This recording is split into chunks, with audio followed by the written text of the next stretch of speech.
जय श्री कृष्णा दोस्तों, अपना देश चैनल में आप सभी का हार्दिक स्वागत है। दोस्तों, शीतला अष्टमी की पूजा को लेकर हर साल कन्फ्यूज़न होता है। एक्चुअली शीतला जी की पूजा के दिन का चयन दो तरीक़ों से किया जाता है, एक तिथि के अकॉर्डिंग और दूसरा वार के अकॉर्डिंग। दोस्तों, बहुत से समुदायों में होलिका की जो पूजा है वो ठंडी पूजा होती है, यानी कि होलिका दहन के पहले होलिका की पूजा की जाती है। ऐसे समुदाय के लोग शीतला जी की पूजा उसी दिन करते हैं जिस दिन उन्होंने ठंडी होली की पूजा की होती है। जैसे इस बार ठंडी होली की पूजा सोमवार के दिन हुई थी, तो वो लोग सोमवार के दिन ही बासुरा या शीतला जी की पूजा करेंगे। लेकिन कुछ लोग और बेसिकली मैक्सिमम लोग होलिका दहन की पूजा करते हैं। तो जो होलिका दहन की पूजा, क्योंकि वो अग्नि की पूजा है, तो उस दिन कभी भी शीतला जी की पूजा नहीं होती है। जैसे होलिका दहन अगर मंगलवार के दिन हुआ है तो दहन वाले दिन शीतला जी की पूजा नहीं की जाती, ऐसा विधान है। तो जिस दिन आपने पूजा करी है उसके अकॉर्डिंग आपने दिन का चयन करना होता है। साथ ही दोस्तों, वार में एक और चीज़ आती है कि शीतला जी की जो पूजा होती है वो हमेशा ठंडे वार के दिन की जाती है।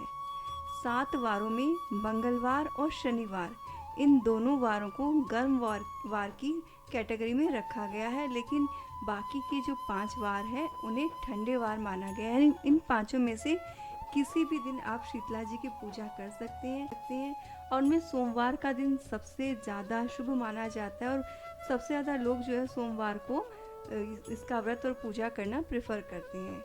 तो ये एक पॉइंट हुआ। और दूसरी चीज़ होती है दोस्तों, कुछ लोग शीतला सप्तमी की पूजा करते हैं और कुछ लोग शीतला अष्टमी की पूजा करते हैं। तो शीतला 14 मार्च मंगलवार के दिन है, तो जो लोग सप्तमी की पूजा करते हैं उन्हें सोमवार के दिन ठंडा भोजन बनाना चाहिए और मंगलवार के दिन पूजा करनी है। और जो शीतला अष्टमी की पूजा करने वाले हैं उन्हें 15 मार्च को यानी बुधवार के दिन पूजा करनी है और मंगलवार के दिन जो है वो भगवान के लिए प्रसाद बना लेना है। तो इस तरह से आपने दिन का चयन करना है। दोस्तों, चैत्र मास के कृष्ण पक्ष की सप्तमी या अष्टमी, जिस भी दिन आपने शीतला माता की पूजा का दिन फिक्स किया उस दिन आप कर सकते हैं। लेकिन दोस्तों, उससे भी ज़रूरी एक चीज़ मैं आपके साथ शेयर करना चाहती हूँ। एक्चुअली आप सभी से रिक्वेस्ट करती हूँ कि दोस्तों आप सभी बासुड़ा के दिन शीतला माता के मंदिर जाएं और जब जाएं तो वहाँ जब आप तरह तरह के जो भोजन माँ को अर्पित करने के लिए लेकर जाएं, उसके लिए कुछ तैयारी करें, क्योंकि जिस विधि से वह भोजन माँ को अर्पित किया जाता है वह भगवान तो क्या इंसानों के खाने लायक भी नहीं होता। दोस्तों, क्या ये पूजा का तरीका सही है? दोस्तों, मेरी आप सभी से गुजारिश है कि इस बार शीतला सप्तमी या अष्टमी के दिन जब आप माँ के लिए भोजन बनाएं तो मंदिर ज़रूर जाएं और वहाँ मंदिर में आप जो प्रसाद है वो माँ के सामने रखें और फिर प्रार्थना करें कि वो उसे स्वीकार करे और फिर उस भोजन की थाली को आप किसी भूखे इंसान को खिला दें।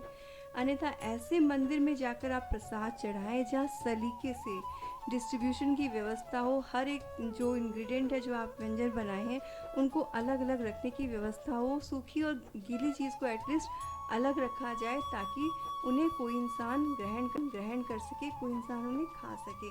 अन्यथा दोस्तों, पूजा के नाम पर अन्न का अपमान ना करें। हम एक माँ की तो पूजा कर रहे हैं और दूसरी माँ अन्नपूर्णा का अपमान कर रहे हैं, ये सही नहीं है।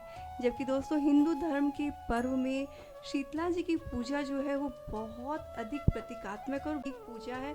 इसे हम सभी को फॉलो करना चाहिए, क्योंकि दोस्तों स्कंद पुराण में शीतला देवी का जो वाहन है वो गर्दभ यानी कि गधा बताया गया है।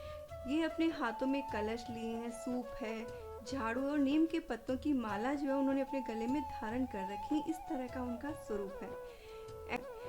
एक्चुअली इन्हें चेचक आदि कई रोगों की देवी बताया गया है और ये पूरा का पूरा उनका स्वरूप जो है वो प्रतीकात्मक है। चेचक के रोगी को बेचैनी होती है और सूप से रोगी की हवा मिलती है, उसे ठंडक मिलती है। और झाड़ू से चेचक के जो फोड़े हैं वो फट जाते हैं और नीम के पत्ते फोड़ों को सड़ने नहीं देते और जो रोगी होता है उसे ठंडे जल से बहुत राहत मिलती है। इसीलिए कलश का महत्व है। और साथ ही घोड़े की जो लीद होती है उसके लेपन से चेचक के दाग मिट जाते हैं। इसीलिए दोस्तों ये शीतला जी की जो पूजा है वो बहुत ज़्यादा प्रतीकात्मक है।